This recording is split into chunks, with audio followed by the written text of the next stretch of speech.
Hey, everybody. Welcome to you as you're working in professional communication and your business presentations. I'm sure they're going to be great. As I've mentioned a couple of times, you have the highest grade of anybody, any class I've ever had teaching this class. So I hope you keep it up, finish strong, break the record. That'd be fantastic. Okay, today I'm going to talk about a couple of ideas to consider and think about when you're working on your presentations to hopefully give the best one that you can. First suggestion I have is to cut the fat.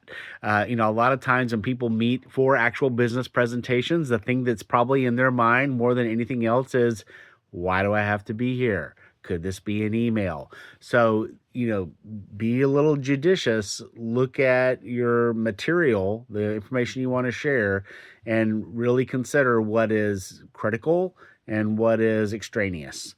And if you think it's if it's not, really critical to what you're looking at, you can cut that out. Nobody's going to be unhappy if you end quick or quicker than they anticipate you to do. They'll be unhappy if you go way overtime or into lunch or, something like that. So if you get a reputation for getting to the meat of what's needed to be said and moving on and being done, you'll be liked a lot in whatever field you're in for that. So cut the fat. Don't need to have a lot of chit chat at the start about extraneous stuff about the football game the day before or about K-pop demon hunters or whatever that might be. Just get straight into what you have. All right, second one, start out strong.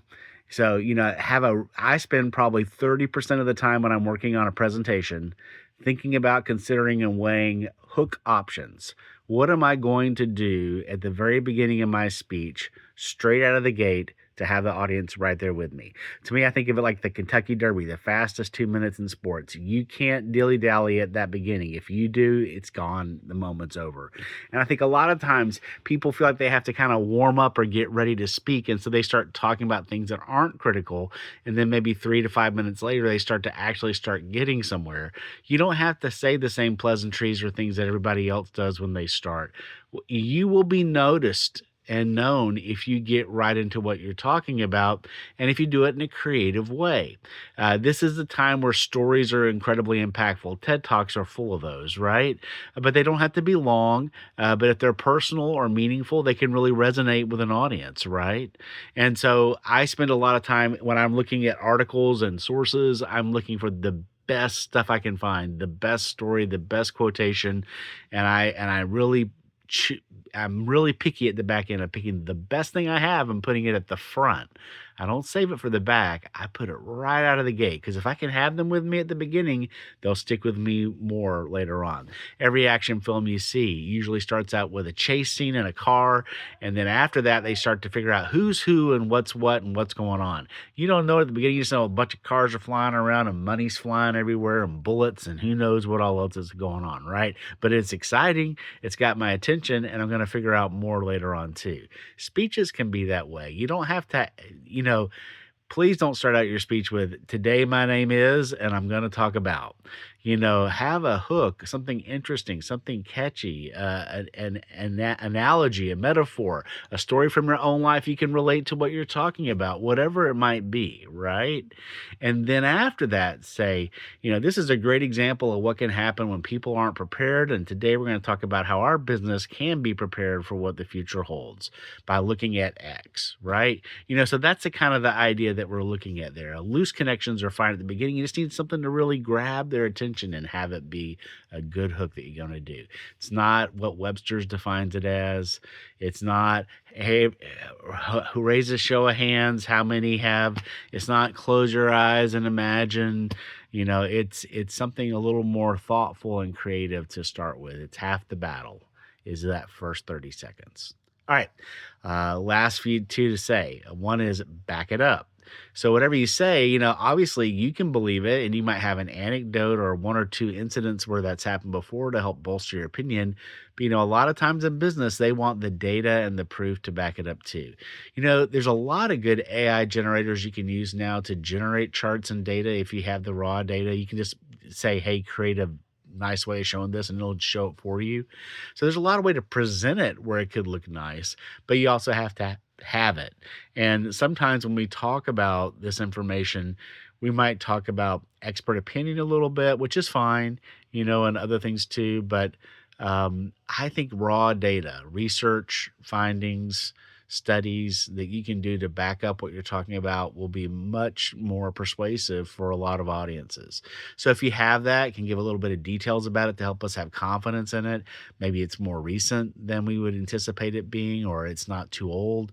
Little details like that you can provide would enhance our trustworthiness in what you're using to back it up too. It's not about how much you have to back it up.